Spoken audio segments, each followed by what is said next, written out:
제가 그래서 지난주에 누가복음 했다면서요. 누가복음에 비하를 다 했더라고요, 배경을. 그래서 다 빼버렸습니다. 왜냐면 본문을 더 집중하라고 그런 시간을 나에게 줬나 보다. 그래서 이게 있어요. 저자는 누가예요? 누가? 다 설명했잖아요, 그죠? 제가 굳이 뭐 이걸 말씀 안 해도 되죠? 해야 되나요? 안 해도 되잖아요, 그죠? 배경 안 해도 되잖아요, 그죠? 그래서 중심 내용, 성령의 능력으로 복음을 땅끝까지 증거된. 그러니까 사도행전 1장 8절에 뭐라고 그래요? 성령이 너희에게 임하시면 너희가 권능을 받고 예루살렘과 온 유대와 사마리아와 땅까지 이르러 내 증인이 되리라. 사도행전이 그거 얘기하고 있는 거거든요, 사실은. 이 데오빌로라는 사람이 누군지 아시죠? 그러니까 개인일 수도 있어요. 데오빌로 카카라고 했으니까. 그러니까 고위층의 어떤 개인일 수도 있지만 데오빌로스라는 이 합성어라고 본다면 하나님을 사랑하는 그런 모임일 수 있는 거죠. 그러니까 그 사람에게 이 기독교가 어떻게 복음이 전파되었는지를 자세히 설명한 거예요. 그러니까 여러분, 우리가 사도행전을 볼 때 우리가 좀 오해하지 말아야 되는 건요, 역사서가 아닙니다. 물론 역사서로 분류는 하지만 누가는 이 사도행전을 쓸 때 그 역사가 어떻게 했는지 그거에 관심이 없어요. 하나님이 어떻게 복음이 어떻게 확산돼서 당신에게까지 전달이 됐는가, 그리고 당신을 통해서 하나님이 뭘 원하시는가를 얘기하기 위해서 쓴 게 사도행전이죠. 과거에 어떤 일이 일어나는가 집중하지 않는다고요. 그러니까 우리가 사도행전을 읽을 때 그런 저희 저자의 그 관점에 따라서 우리가 읽으면 좋겠죠. 그래서 쓰여진 이유를 한번 찾아보니까 여러 가지가 있습니다. 데오빌로가 받은 복음이 어떻게 그들에게까지 전파되었는지를 설명한 거예요. 데오빌로가 이방인이잖아요. 왜 이방인이 너희가, 원래 하나님의 복음이, 하나님의 나라가 유대인에게만 있었는데, 구약시대 때. 근데 왜 신약에 당신 그 이방인, 그러니까 어떻게 유대인의 입장에서 보면 구원받기 정말 힘든, 구원이 없는 이방인인 당신에게까지 하나님의 복음이 전파되어지고 당신이 어떻게 구원받을 수 있었는가를 설명한 책이라고요.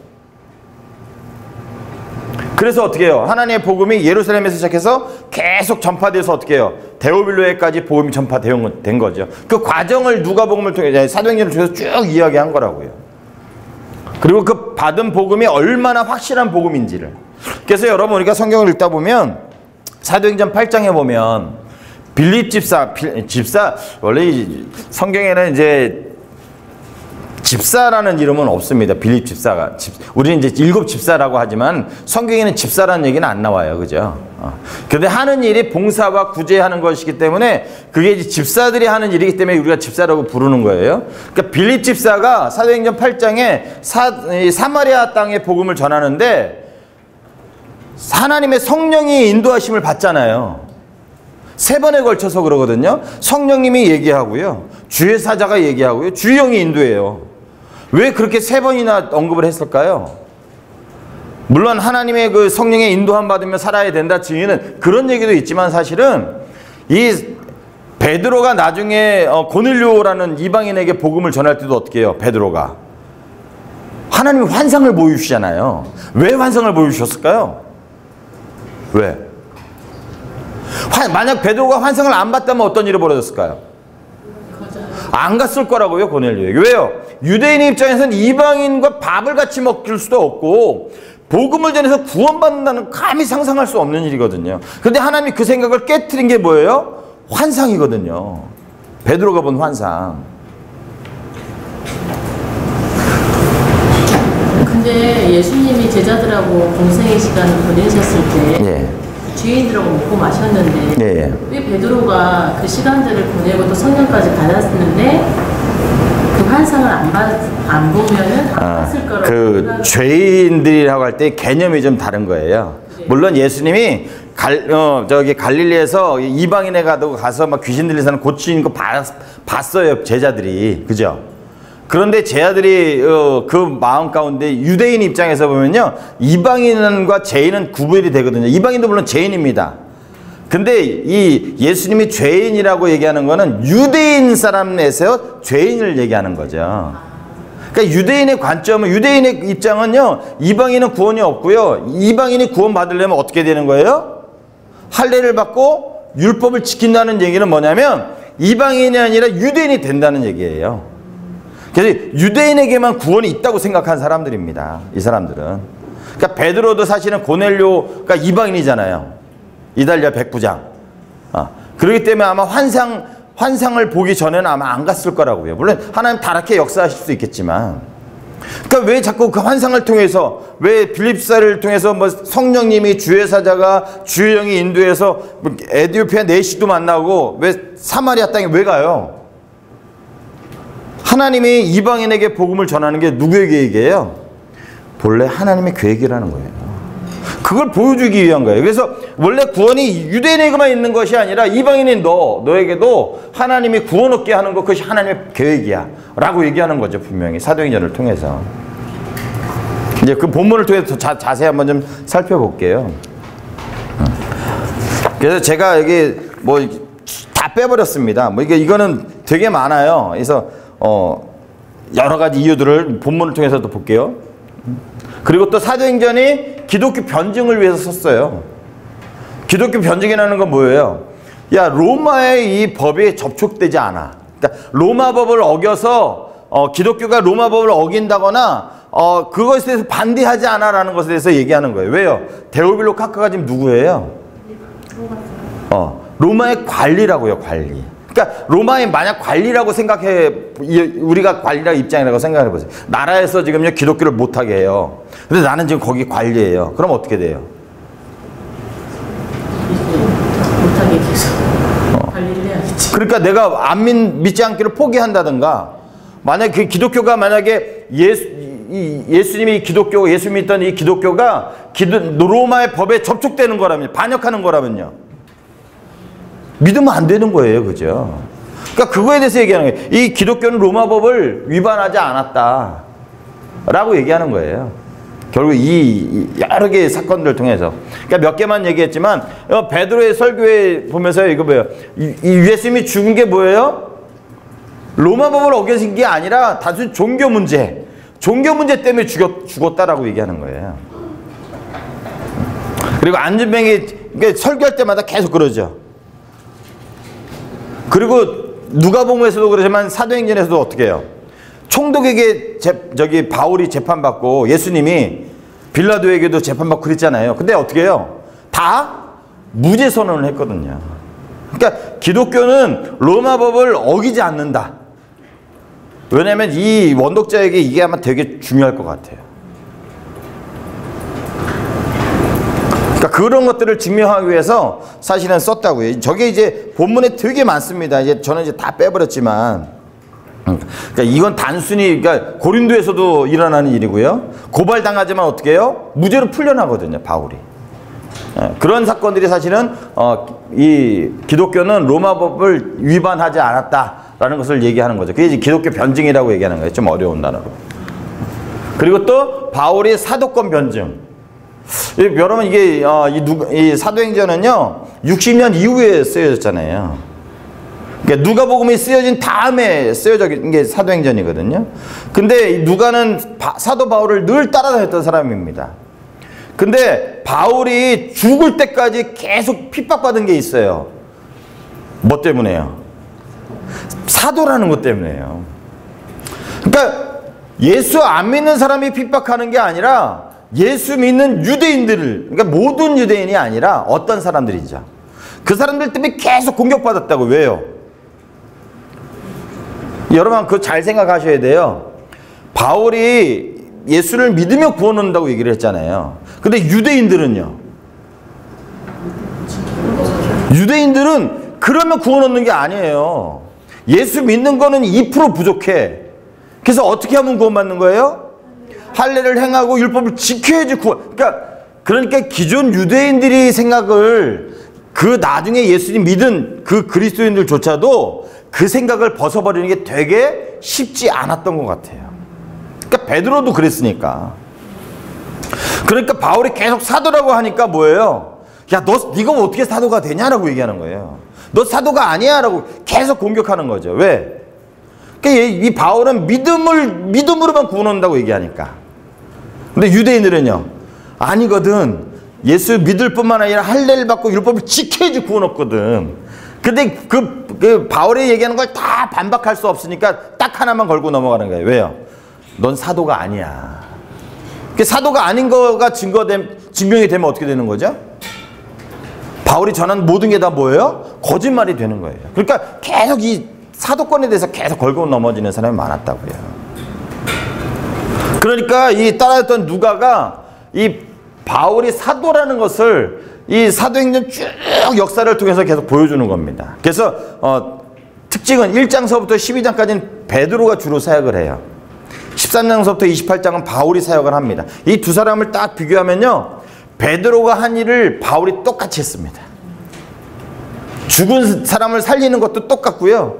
베드로는 그림자만 지나가도 그림자만 다도 낫는데 바울은요, 손수건하고 앞치마만 해도 나.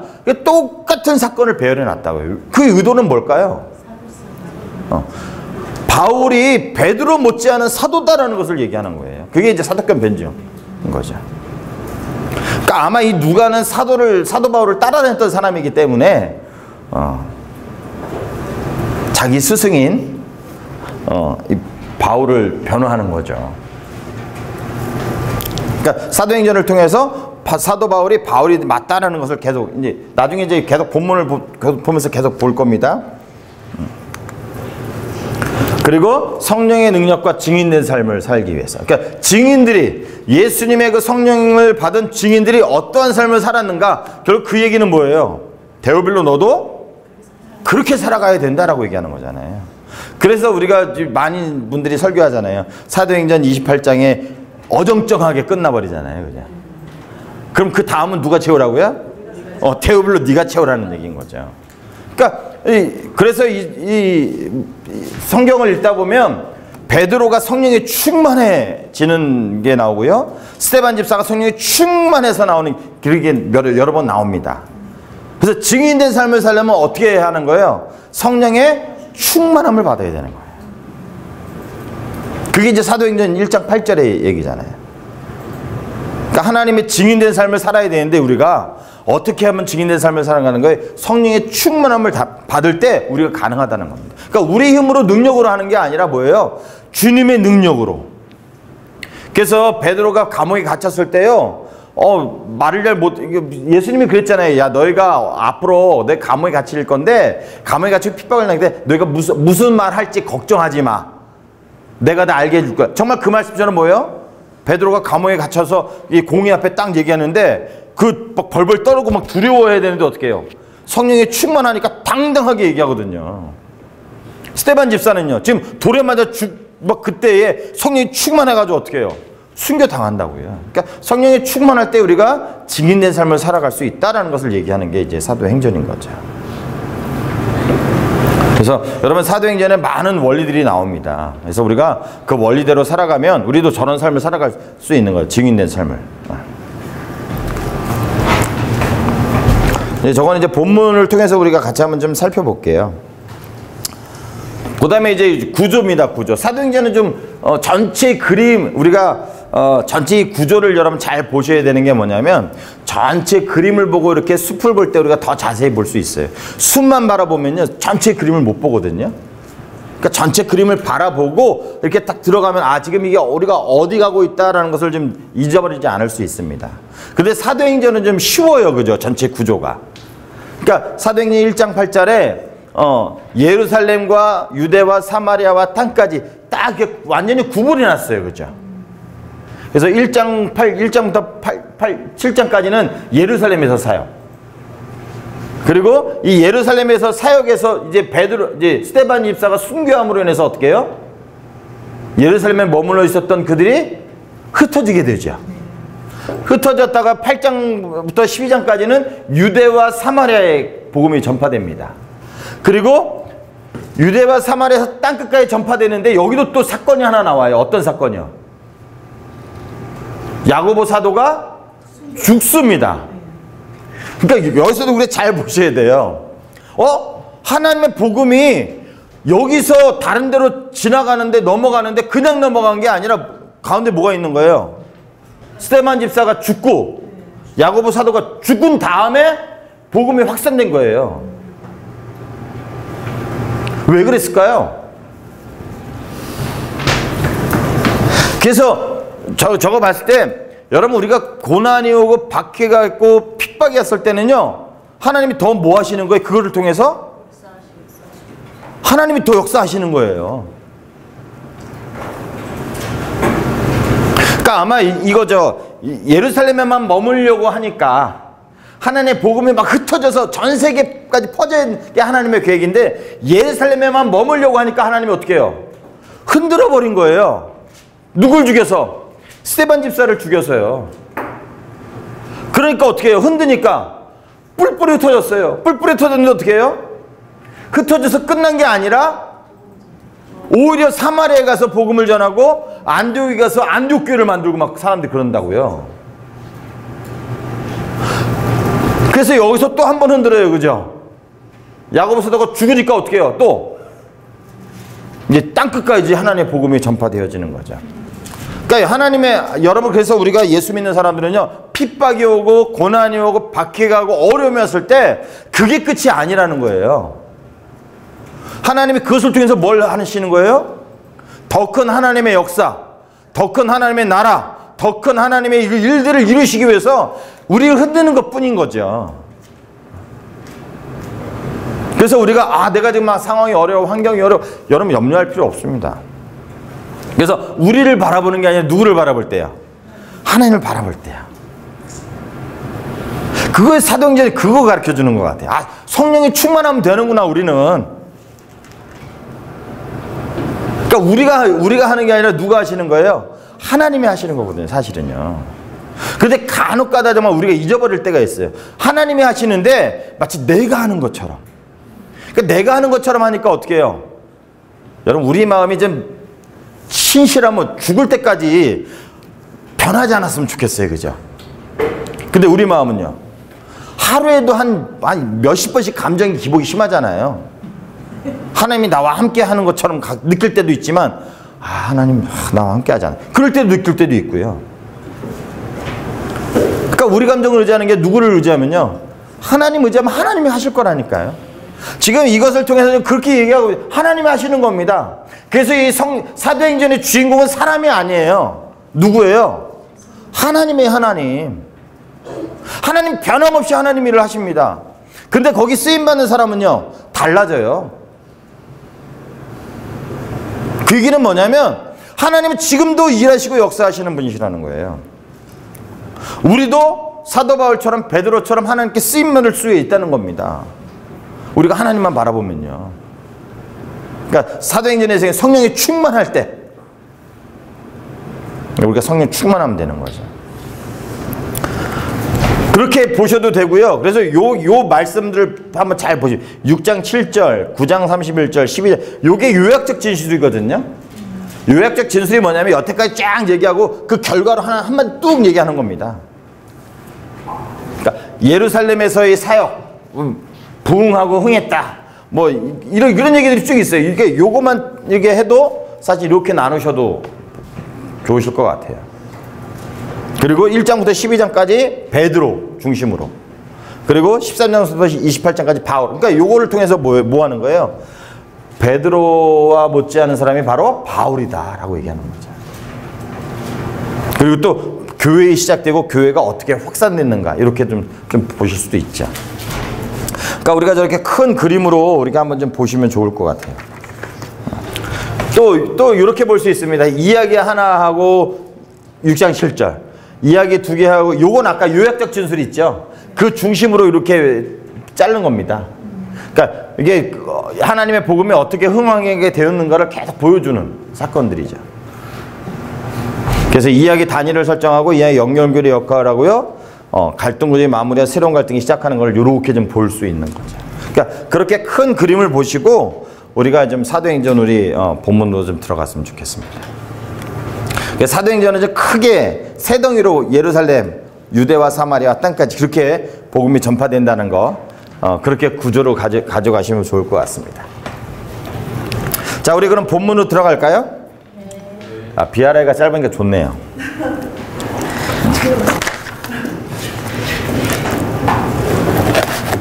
혹시 BRI 숙제하는 거 있어요?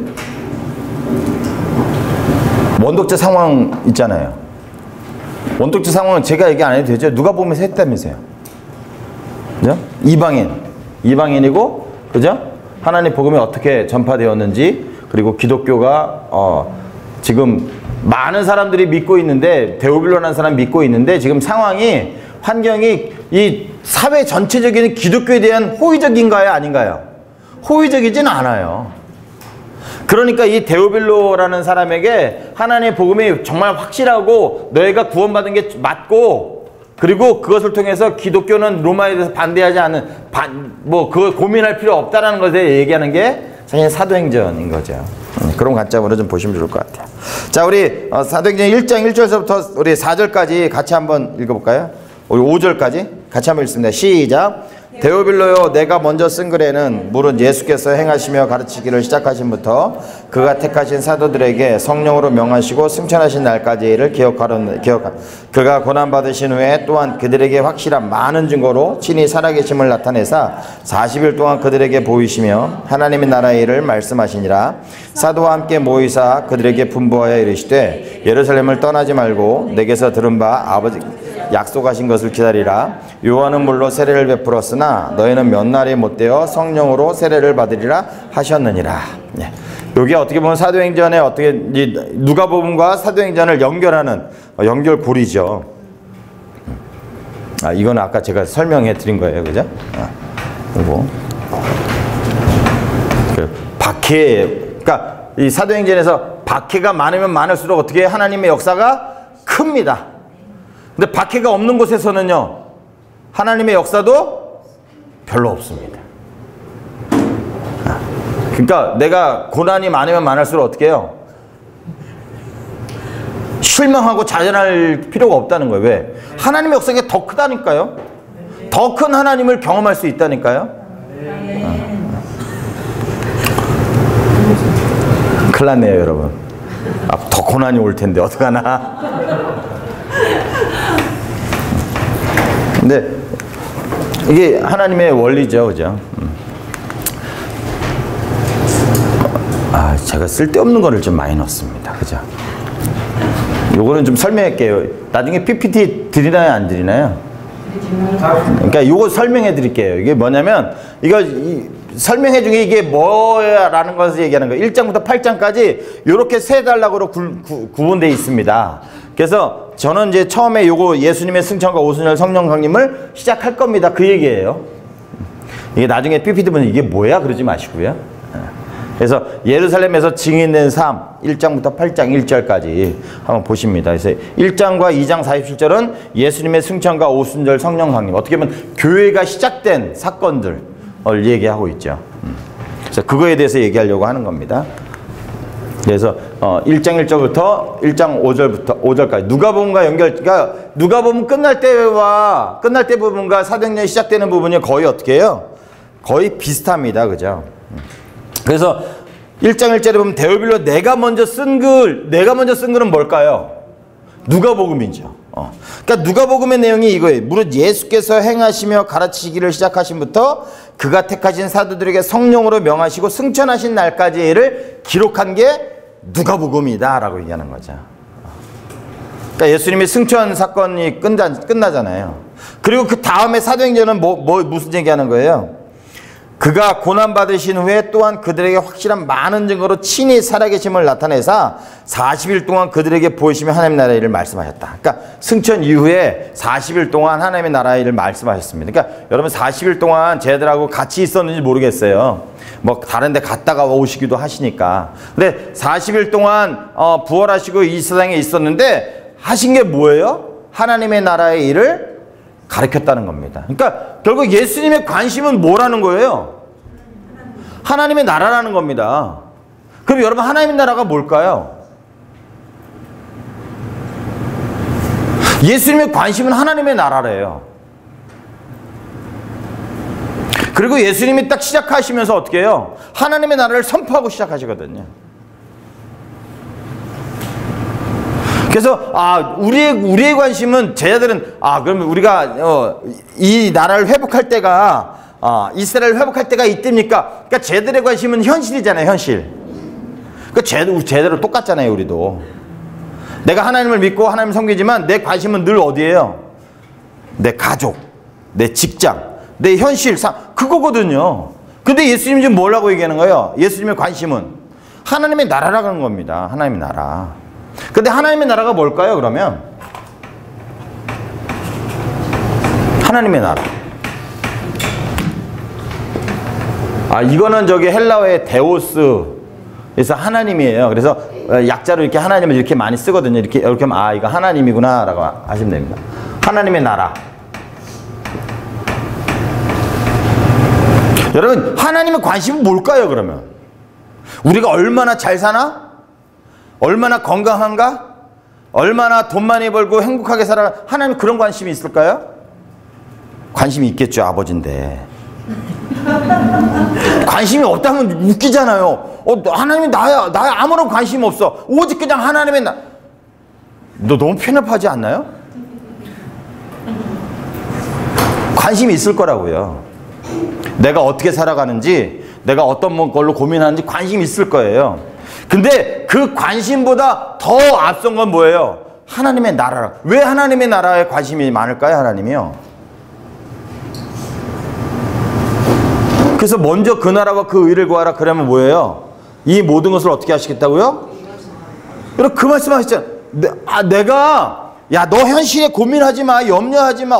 이 문제 어떻게 해결하지? 하지 마. 하나님 먼저 그 나라와 그 의를 구하면 내가 이 필요한 모든 걸 다 해결해 줄 거야. 하나님 그 말씀하시는 거잖아요.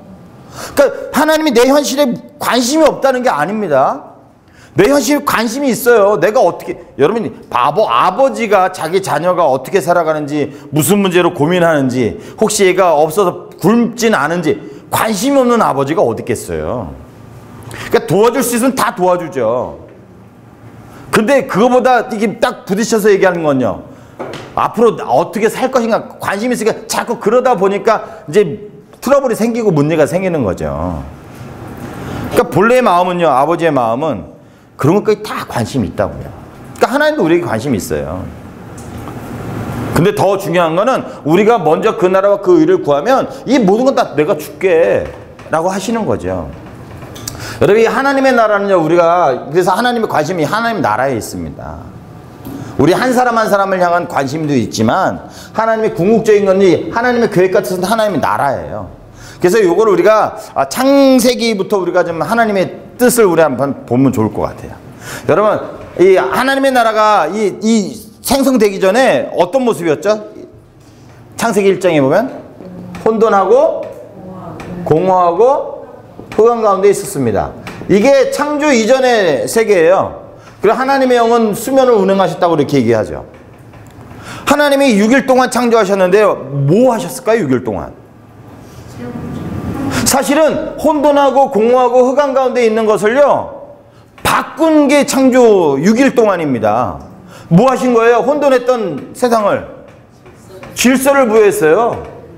공허했던 곳을요 채우셨다고요. 흑암 가운데 있는 세상을요 빛을 만들어서 어떻게 해요? 빛 가운데 거하게 하셨다고요. 요 결과로 생긴 게 뭐예요? 요 결과로 7일째 안식이 왔다고 해야지. 그러니까 이게 하나님의 계획이고 하나님 뜻이에요. 혼돈하고 공허하고 흑암 가운데 있으면요, 이거는 질서가 없는 삶입니다. 어지러운 삶이에요. 그런데 이 질서가 어지러운 삶에 하나님이 질서를 부여하고 채우시고 빛 가운데 거하게 했을 때 어떻게 해요? 이렇게 살게 되면 우리 결과로 뭐가 온다는 거예요? 안식이 오는 거예요, 우리 삶이. 그래서 여러분, 내가 내 삶의 문제에 안식이 없을 때, 불안하고 염려하고 했을 때 무엇 때문인가 해서 요 세계를 살펴보시면 됩니다. 여러분, 이 하나님의 나라, 옛날에 나라가 형성되려면 뭐가 있어요? 국민, 주권, 영토에서. 근데 요즘은요, 나라의 개념이 바뀌었어요. 어떻게 바뀐 줄 아세요? 땅 없어도 돼요. 국민이 있어야 되겠죠. 이 통치의 개념으로 바뀌었습니다. 나라가. 그러니까 통치만 받으면 그게 나라가 돼요. 그래서 여러분 일본이나 이렇게 많은 나라에 땅을 사잖아요. 땅을 사면서 어떻게 그곳을 자기 나라 삼는다고요. 거기 자기 통치하고 다스리니까. 그러니까 나라의 개념이 바뀌었어요. 그래서 나라는요, 통치를 받을 때 우리가 나라라는 개념이 됩니다. 그러니까 이게 뭐예요? 하나님의 통치를 받아서 질서 있는 삶을 살게 되면 어떻게 해요? 안식이 오는 거예요. 근데 하나님의 통치를 안 받을 때는요, 이게 깨져버리는, 여기로 돌아가 버리는 거죠. 그래서 내 삶에 하나님의 통치를 받고 내가 하나님의 그 질서 안에 내가 지금 머무르고 있는가, 그래서 내가 지금 안식의 삶을 누리고 있는가 한번 살펴볼 필요가 있는 거예요. 이게 하나님이 우리를 향한 계획입니다. 그래서 우리의 삶은요, 안식의 삶을 살아야 돼요. 안식의 삶. 하나님이 우리에게 원하는 건요, 안식이라고요. 안식. 자, 그러면서 이 안식이 어떤 삶인지 보여주신 게 창세기 2장 같아요. 창세기 2장. 창세기 2장에 보면요, 천국이라고 하기도 하지만 이 하나님의 나라의 샘플을 보여주셨어요, 우리에게. 그게 뭐죠? 에덴 동산이에요, 에덴 동산. 그러니까 우리가 이 안식의 삶을 누릴 때 이 에덴 동산의 삶을 누려야 되는 거거든요. 이 에덴 동산이라는 곳은 어떤 곳이에요? 하나님이 거느시기도 하고, 그러니까 이때 당시에는 하나님이 아담아 하면 아담이 뭐라고 그러는 거예요? 예, 하나님 이렇게 대답했던 것 같아요. 그러니까 하나님의 관심이 거기에 있다고요. 나하고도 그런 관계를 원하시는 거죠. 근데 그게 죄 때문에 깨져 버렸으니까. 그러면서 이제 안식이 상실된 거잖아요. 그러니까 여러분, 에덴 동산에 하나님이 에덴 동산이라는 것을 주셨는데 성경을 읽다 보면 이상해요. 여러분 이런 생각 안 해보셨는데 왜 하나님이 에덴 동산을 만들었을까? 여러분 이상하게 생각해 보신 적 없어요? 아니, 왜냐면 하나님이 6일 동안 다 창조했잖아요. 사람이 필요한데 다 뭐 씨 맺는 열매, 과일 다 만드셨거든요. 근데 왜 굳이 에덴 동산을 만들었을까? 거기 왜 아담과 하와가 에덴 동산에 살게 하나님 만드셨을까라는 거예요. 거기 에덴 동산을 통해서 우리에게 뭘 말씀하시려고 하는 거지? 그게 사실은 우리가 안식의 삶을 살 때의 그 모습이 어떤 모습이에요? 에덴 동산에 사는 사람의 모습이라고요, 사실은. 그게 하나님의 나라거든요. 그런데 이 에덴 동산을 이 지구에서 이렇게 에덴 동산을 딱 만들었던 다음에 이 아담과 하와를 살게 만들었잖아요. 그러면서 복 준 게 뭐예요? 생육하고 번성하고 땅에 충만하라고 얘기했다고요. 그러니까 여러분, 이 에덴 동산이 우리 천국을 상징하잖아요. 이게 이 에덴 동산이 이 무너졌던 이 에덴 동산이 언제 회복되죠? 언제 회복돼요? 언제 회복되죠? 예수님이 다시 오시면 이 에덴 동산이 회복된다고요. 천국이 회복된다고요.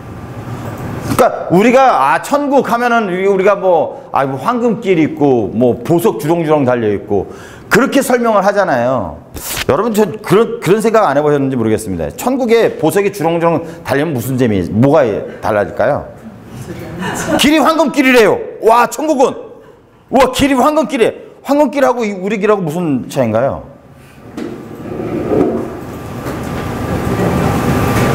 보석이 나무에 주렁주렁 달린대요. 여러분, 그 무슨 차이죠? 아니, 천국 가서 보석 갖고 있는 것도 아니고, 우리가 여기서 뭐 물건을 사고 그런 것도 아니고. 아니, 왜 황금길, 왜 보석, 왜 그렇게 얘기했을까요? 천국을. 물론 문자 그대로 하면 그럴 수도 있어요, 그죠? 그건 가봐야 돼. 저는 한번 가보고 싶어요, 그래서. 가면 못 오니까. 그래서 저는 어떤 생각이 들면, 천국 갔다 왔다 간증을 많이 했잖아요, 옛날에. 한참 붐이 일었을 때가 있거든요. 그리고 저는 그 간증을 보면서, 막 은혜도 많이 받았지만, 야, 그거 너무 불공평한데, 하나님? 이런 생각이 많이 든 거예요. 어떤 사람은 뭐 집이 의리의리한 집이고, 어떤 사람은 막 지붕도 없고, 어떤 사람은 초가집 집이고, 어떤 사람은 창문도 없고. 아니, 천국에서 창문 없으면 어때요? 천국에 집이 없으면 어때요? 천국인데. 안 그래요? 아니 우리가 이 세상에 살 때는 건물이 으리으리하고 부족한 거 없을 때 내가 행복을 누릴 수 있는 거지만 천국에 가면요 집이 무슨 소용이에요? 먹지도 않을 텐데 결혼도 안 할 텐데 황금길이 뭐예요? 황금 걸어다니면 뭐 다른가? 전 그러면서 그런 감정 들으면서 야 하나님 너무 불공평한 하나님이다 라는 생각이 드는 거예요. 왜 그러냐면 우리가 뭐 하나님 하는 대로 뭐 이렇게 쌓는다고 그러잖아요. 뭐 어떻게 줄지 모르겠어요. 정말.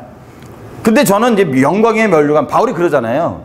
영광의 면류관, 그런 면류관을 받겠지만 정말 집을, 야 너는 열심히 했으니까 너 이게 3층 집 줄게. 야 너는 1층 집, 너는 초가집, 너는 그냥 문만 걸치고 살아. 이렇게 하실까? 불공평한 하나님이잖아요. 그리고 천국엔 그런 게 필요 없지 않아요? 내가 하나님하고 같이 있다 그거 하나만 해도 행복해가지고 살 텐데. 근데 왜 그럼 하나님이 천국을 설명할 때 황금길, 보석주렁주렁 이렇게 얘기했을까요? 왜? 우리가 이해할 수 있는. 저는 그렇게 생각을 해요. 우리가 이 세상에서 우리가 생각할 수 있는 가장 좋은 거, 가장 좋고 가장 너무너무 부족함이 없는 그것을 설명할 때 그것만 한 게 없잖아요. 그래서 나는 그 말씀을 얘기 들지 않았을까라는 생각을 하는 거예요. 제 생각이 틀릴 수 있어요. 좀 어떤 분들은 천국에 갔다 왔는데 그럴 수도 있어요. 근데 저는 그런 얘기하면 난 초가집에도 좋은데 그냥 하나님하고 함께 있으면 그게 천국이지 뭐. 그런 생각이 드는 거죠. 그러니까 저는 이제 그렇게 문자적으로 그걸 보니까 이제 이걸 상징적으로 보니까 에덴 동산도 하나님 분명히 우리에게 주신 목적이 있을 거라고요. 에덴 동산이 필요 없다고 에덴 동산 안 만들고 사람 딱 살게 하면 죽었을까요? 살았을까요? 에덴 동산 안 만들었어요. 그 하나님이 6일 동안 다 창조하고 아담과 하와를 거기 딱 살게 했다고요. 죽었을까요? 살았을까요? 네? 전 잘 살았을 것 같아요. 여러분 우리 사람이요 적응이 얼마나 잘하는 줄 아세요? 사막에 딱 떨어뜨려도요 하루 이틀 3일째 살아가는 게 힘들지 거기서 어떻게 사는지 방법만 알면요 사막에도 살더라고요. 근데 이 하나님이 자연을 다 만들었고 나서 여기 있으면 얼마나 먹을 게 많았겠어요. 굳이 에덴 동산 만들 이유가 없었던 거예요. 근데 하나님 만들었잖아요. 그리고 여기 뚝 아담과 살게 만들었잖아요. 그 에덴 동산이 우리에게 주는 메시지가 있는 거죠. 하나님의 나라, 하나님의 하나님의 통치를 받고 질서를 받을 때 그 안식의 삶을 누리는 게 이 에덴 동산과 같은 그 모습일 거다라고 얘기하는 거예요. 그래서 하나님이 복을 주셨어요. 어떤 복이에요? 생육하고 번성한 땅에 충만하라. 생육하고 번성한 땅에 충만하면 어떻게 하면 돼요? 애만 많이 쑥쑥 나면 됩니다. 그죠? 생육하고 번성한 땅에 충만하면 그거밖에 없어요.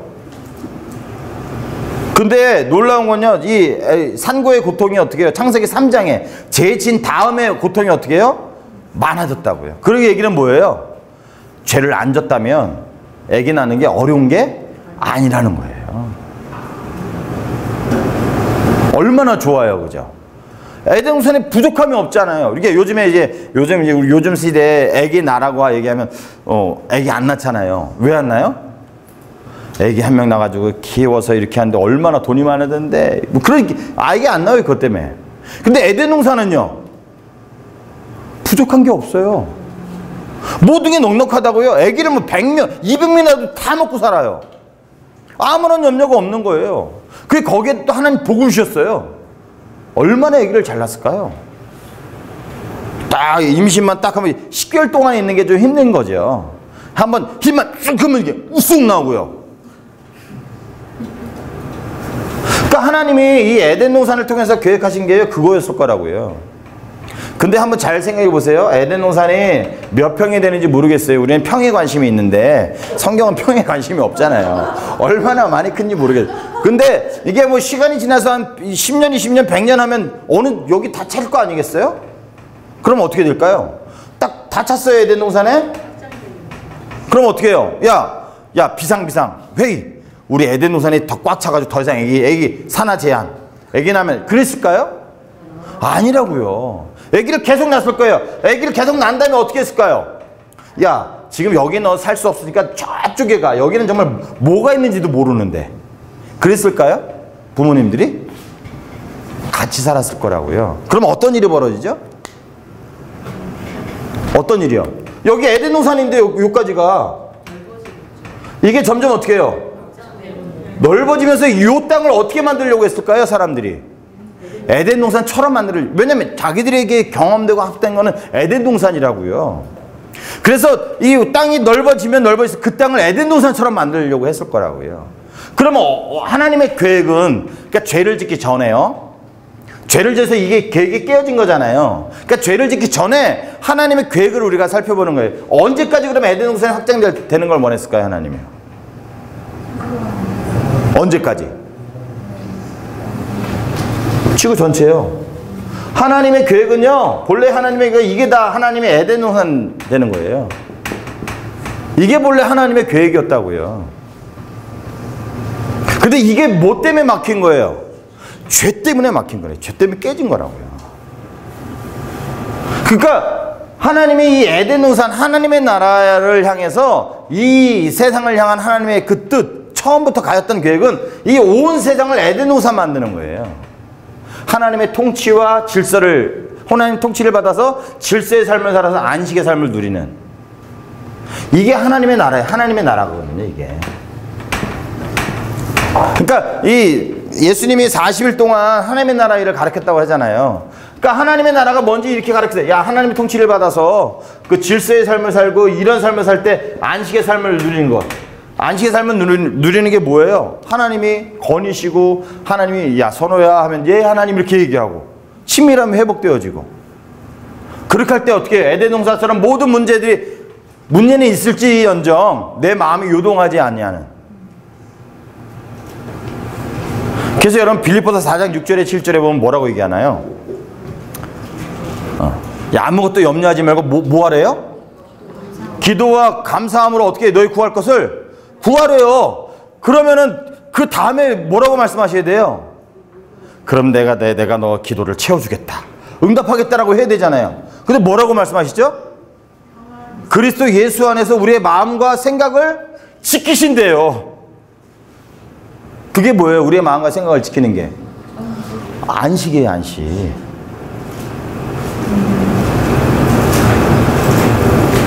그러니까 하나님은요, 우리가 이런 하나님의 통치를 받아 이런 하나님의 나라의 삶을 살 때 어떻게 해요? 안식의 삶을 살 수 있을 뿐만 아니라 하나님의 나라가 점점점 어떻게 해요? 확장되는 거예요, 확장. 그러니까 예수님이 이 세상에 오셔서 하신 게 이거라고요. 하나님이 이 깨졌던 이 계획을 다시금 시작하신 게 예수 그리스도를 통해서 이거 시작하신 거거든요. 그래서 예수님이 이 일을 하셨어요. 근데 예수님이 하늘로 승천하시면서 이 일을 누구한테 맡기신 거예요? 이 일 증인제야, 제자들. 그러니까 이 제자들은 뭘 하는 사람들이에요? 하나님의 나라를 세워가는 사람들이라고요. 그러니까 바울이 그런 삶을 살았잖아요. 하나님의 나라를 세워가는 게 뭐 땅을 정복하는 그게 아니라 하나님의 통치를 받고 하나님 예수 그리스도를 구주로 받아들이고 예수 그리스도의 자녀로, 하나님의 자녀로 살아가게 하는 게 하나님의 나라 확장하는 거죠. 예, 그들의 말을 통해서, 그들의 삶을 통해서. 그게 이제 사도행전인 거죠. 그래서 사실 예수님이 하신 게 뭐냐면 이 하나님 나라 일을 말씀하신 겁니다. 어떻게 보면 이 40일 동안 하나님의 나라 일을 말씀하신 게 정말 중요한 얘기겠죠. 3년 동안 따라가서 많은 기적도 보이고 그랬지만 쟤들은 바뀌지 않았잖아요. 다시 한번 이 40일 동안 하나님의 나라를 말씀하시면서, 근데 이 하나님의 일을 하기 위해서는 꼭 뭐가 필요한 거예요? 성령을 받는 게 필요한 겁니다. 그래서 약속의 성령을 기다리게 하셨죠. 이게 누가복음 24장에 나오잖아요, 동일하게. 그래서 누가복음 24장 49절에 똑같이 했던 그 말씀대로 얘기합니다. 그래서 요한은 물로 세례를 베풀었으나 너희는 몇 날이 못되어 성령으로 세례를 받을 것이다. 그래서 이 약속하신 게 뭔지 5절에 분명히 얘기하고 있죠. 성령을 받을 거라고 분명히 얘기하고 있습니다. 그러면서 이제 6절서부터 11절까지 예수님이 제자들이 이렇게 얘기해요. 뭐라고 얘기합니까? 6절에 예수님께 주께서 이스라엘을 회복하심이 있답니까? 그러니까 아직도 제자들은요 관점이 좀 다른 거예요. 예수님이 공생애 하셨을 때도 어떻게 해요? 누가 예수님이 오른편에 누가 왼편에 막 그거 다퉜잖아요. 근데 예수님이 십자가에 죽을 때는 죽고 나니까 어떻게 해요? 이게 절망했던 그들이 다시금 예수님이 부활하니까 어떻게 해요? 옛날 그대로 나오는 거예요. 그러니까 이거는 우리 똑같죠. 현실, 문제, 상황 맨날 우리 예수님께 그렇게 묻잖아요. 하나님께 맨날 그거 해결해 달라고. 근데 하나님 뭐라고 말씀하시는 거예요? 야, 또 내가 다 줄 거야. 먼저 그 나라와 그 일을 구해. 계속 그렇게 얘기하시는 거거든요. 근데 우리는 계속 듣지 않죠.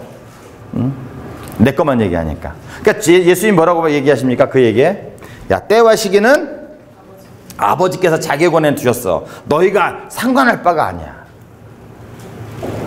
그러니까 뭐 하라는 거예요? 하나님의 나라를 세워라 라고 얘기하는 거예요.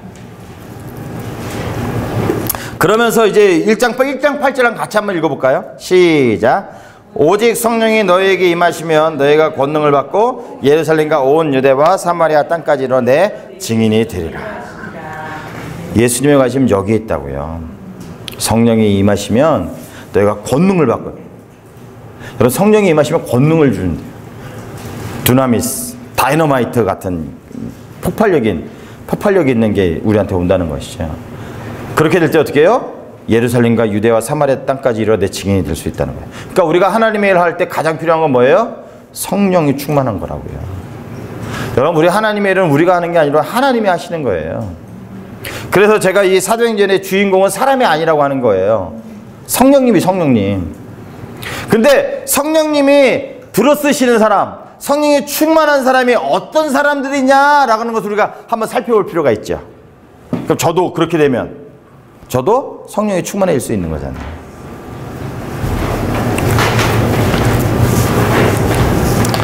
그러면서 이제 이 말씀을 마치시고 올려져 가시죠.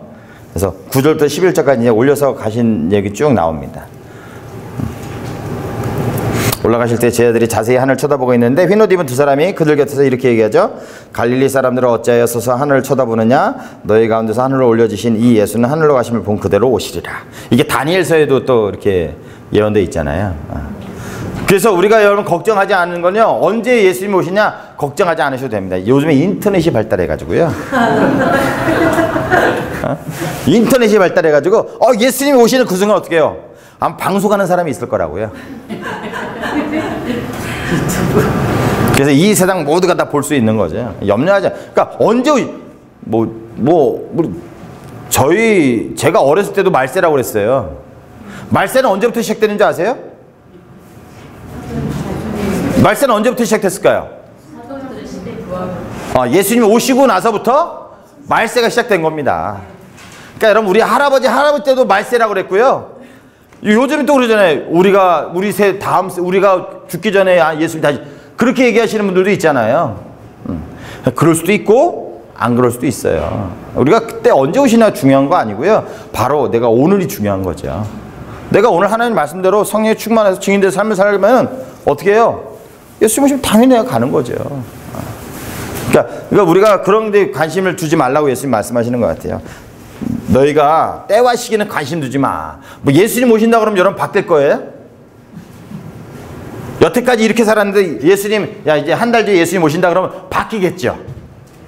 그죠? 여태까지 못했던 걸 다 해야 될 거잖아요.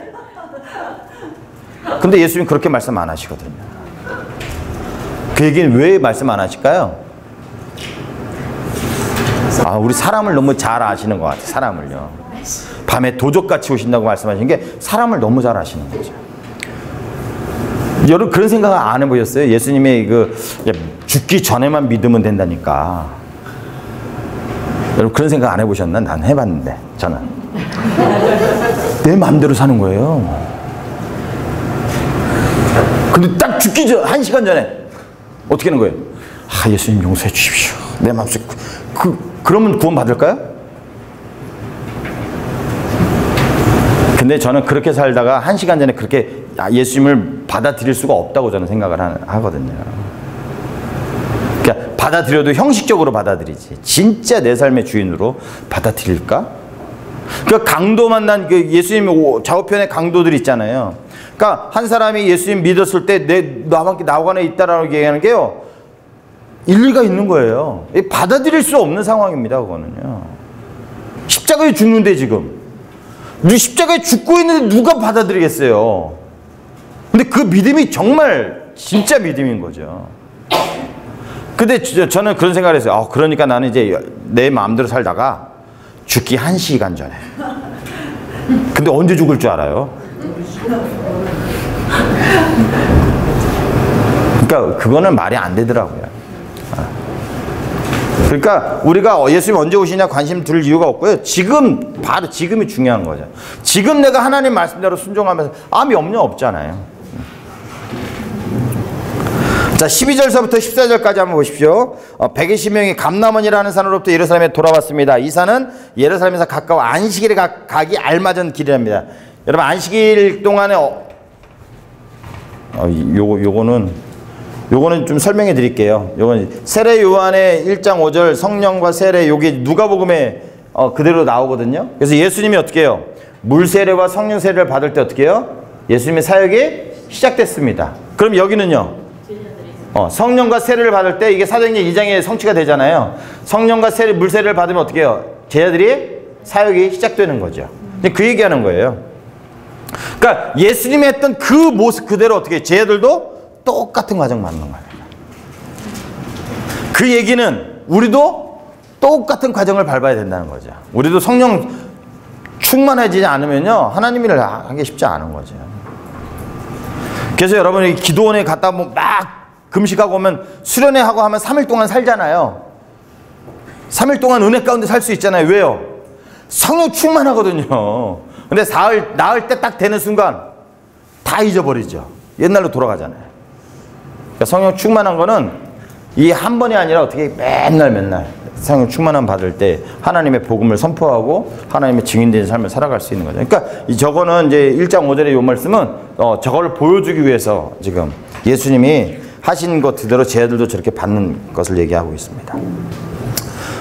제가 여기 12절하고 13절, 14절은 안 쓴 것 같아요. 그 다음에 바로 이제 넘어가 버리네. 12절에 한번 보세요. 이렇게 안식일에 가기 알맞은 길은요, 2000규빗입니다. 2000규빗은 민수기 35장에 나오거든요. 그래서 아마 그 배경 중심으로 아마 이렇게 이 안식일에 가는 길을 아마 측정하지 않았을까라고 했을 때 2000규빗은 한 1km 정도 돼요. 그러니까 안식일 날 걸어갈 수 있는 길이. 그 길 설명하는 겁니다. 근데 이거 얘기하면서 안식일에 가기 알맞은 길이라고 해서 예수님이 부활하신 날, 승천하시고 올라가신 날이 안식일이라는 거는 아니라는 거예요. 그거 강조하는 게 아니라 그만큼 예루살렘에서 가까이에 있었다라고 얘기하는 거죠. 그러면서 13절에 보십시오. 그들이 유하는 다락방으로 올라가니 12제자와 예수님과 마리아와 예수님의 아들과 120명이 모였어요. 여러분, 그들이 유하는 다락방이 어디일까요? 근데 이거 사실은 몰라요, 그죠? 근데 우리가 베드로가 감옥에서 풀려나왔을 때 어디로 가죠? 마가의 다락방 가거든요. 그러니까 그 마가의 다락방에 가는 걸 보면서 그들이 있던 곳이 마가의 다락방일 거다라고 유추하는 겁니다. 그때 이제 제자들과 예수님의 어머니 마리아와 예수의 아우들과 더불어서 기도에 힘썼죠. 그러니까 여러분, 예수님이 약속하신 약속이요, 며칠 만에 이루어졌나요? 며칠 만에 성령 받았죠? 몇 날? 그러니까 몇 날? 예수님이 부활하시고 나서요 40일 동안 계셨잖아요. 성령은 언제 받았어요? 오순절 50일째 되는 날 받았거든요. 그러니까 약 한 9일에서 10일 정도 기도했다고요. 근데 그 10일 정도 기도하면서 뭐 한 거예요? 12절서부터 우리 26절까지 가룟유다 대신에 마띠아를 선출합니다. 마띠아를 선출했는데 여러분 왜 마띠아를 선출했을까요? 왜? 회개가 필요했나 봐요. 회개. 가론 유다가 회개했으니까 마띠아가 또 회개했을 거다 이거죠? 그래서 이런 마띠아를 선출하면서 베드로가 얘기하고 그 다음에 얘기하는 게 사도의 조건 얘기하잖아요. 근데 사도의 조건 한번 보세요. 예수 요한의 세례 때부터 부활 승천 때까지 동행했다고 그랬어요. 여러분 예수님의 12제자가 다 요한의 세례 때부터 동행했나요? 12제자가? 아니죠. 그럼 왜 요한의 세례라고 이걸 얘기했을까요 그러면? 12제자도 여기 안 들어가는데.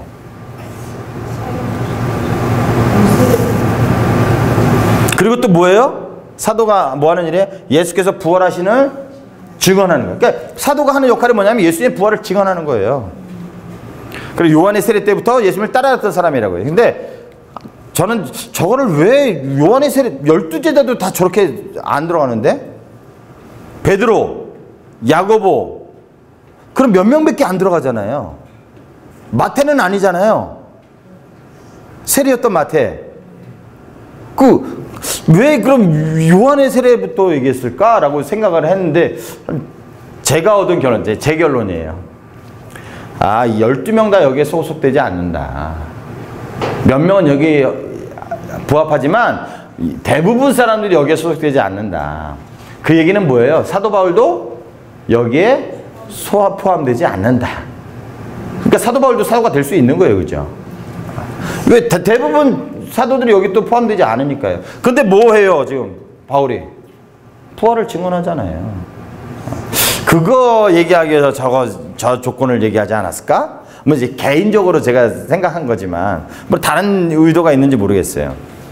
왜냐면 쟤들이 다 저기에 부합하지 않거든요. 그러니까 여기 사도의 조건이 나오죠.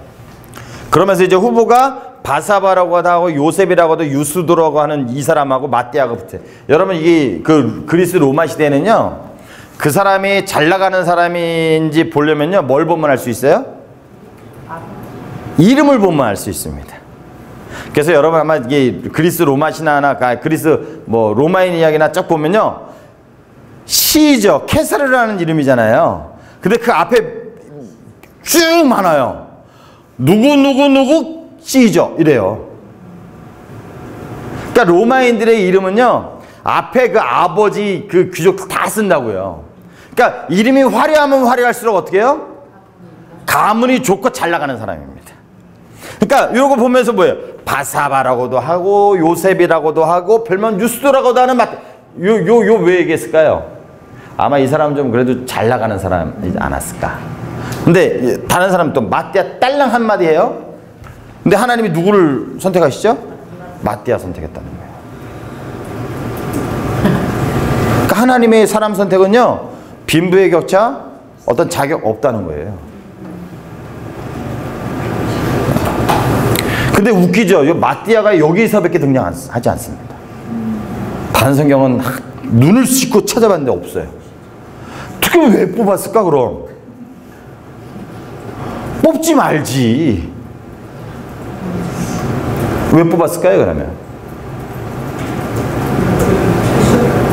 뭔가 의도가 있으니까 뽑았을 거 아니에요. 그죠? 그럼 야고보 사도가 12장에 죽는데요. 쟤 뽑았어요 안 뽑았어요? 그 이후에 네. 안 했다고요. 그럼 그 차이가 뭘까요 그러면? 이때는 제자들이 성령을 받기 전이어서 네. 사고가 현실적인 것에 집중이 돼서 저렇게 했을 것 같아요. 성령 받기 전이니까 일리 있네요. 네. 굳이 숫자가 많이 들리죠. 그런데 좀 이유가 있어요. 10이라는 숫자는 이스라엘 백성에게 정말 중요한 숫자입니다. 네, 야곱의 12아들, 12지파. 그리고 요한계시록을 보면요. 천국에 가면 뭐예요? 그 12제 이름이 다 써 있는 데잖아요. 12지파 있고. 그러니까 10이라는 숫자는요. 하나님의 사람이라는 뜻을 해요. 그래서 14만 4천 명도 뭐예요? 12 곱하기 12 하면 144거든요. 그러니까 10이라는 숫자가 이스라엘 백성들에게는 중요한 숫자입니다. 그러니까 아마 이 가룟 유다가 배반해서 예수님 배반하고 갔기 때문에 뭔가 깨어진, 그래서 하나님의 나라를 이루기 위해서 어떻게 해요? 그것을 완성시키는, 하나님의 나라의 일을 시작하기 위해서 준비하는 과정으로 한 이 마띠아를 뽑지 않았을까. 왜냐하면 우리가 이걸 어떻게 볼 수 있냐면 이 사도행전을 보면서 하나님이 그 전에 사람을 미리 준비해 놓거든요. 사람을 미리 준비해 놔서 그 사람을 쓰십니다. 빌립 집사도 마찬가지로 6장에서 빌립 집사가 등장하잖아요. 근데 빌립 집사가 나오는 건요 8장. 그리고 바울이 등장하는 게 9장에 등장합니다. 근데 바울이 언제부터 등장해요? 성경에는 하나님의 나라의 일을 하는 사람으로 13장이거든요. 그러니까 하나님의 나라 이루시기 위해서 하나님은 어떻게 그 전에 뭐 하시는 거예요? 사람을 준비하시는 겁니다. 그러니까 아마 그런 개념으로 이제 하나님의 나라를 이루시기 전, 하나님의 사역 이루시기 전에 이미 하나님의 그 사람들이 준비된 어떤 그런 의미로 이 12 숫자를 채운 것이 아닐까 라고 우리가 좀 볼 수 있죠. 왜냐하면 이스라엘 백성이 12라는 숫자가 중요하거든요. 그래서 12 하면 구약의 하나님의 사람들, 12 하면 뭐 신약의 하나님, 이게 합쳐져서 신구약 하나님의 사람, 이런 관점으로 해석하기도 많이 하니까요. 그러니까 깨어진 뭐를 어떻게 해요? 마띠아라는 사람을 뽑음으로 해서 12사람을 채운 거죠. 그래서 선출 방법이 뭐예요? 기도, 제비 뽑았습니다. 그래서 제비 뽑기도 하나님의 방법이면 저것만 하는 건 아닌 거죠. 그래서 하나님께 기도하면서 딱 뽑았더니 마띠아가 선출이 됐습니다. 그래서 이제 하나님의 사람, 하나님의 일이 준비되어짐으로 해서 바로 그 2장에 하나님이 예수님이 약속하신 성령을 받는 사건이 2장에 등장하죠. 그래서 여러분 이제 나중에 요한계시록도 하게 될 텐데 이 10이라는 숫자에 다 의미가 있잖아요. 그래서 12사도 상징적 숫자를 채운 것이 아닐까라고 우리 볼 수 있습니다. 그 다음에 이제 2장서부터 8장에 보면요, 이런 패턴으로 진행이 됩니다. 그러니까 사건이 있고요, 거기에 대해서 이제 설교가 해요. 그리고 거기도 이제 결과가 나오고요, 그리고 이상적인 교회의 모습이 나옵니다. 그러니까 이런 패턴으로 이야기하는 이유가 뭘까요? 2장, 3장, 4장 이렇게 쭉 이런 패턴으로.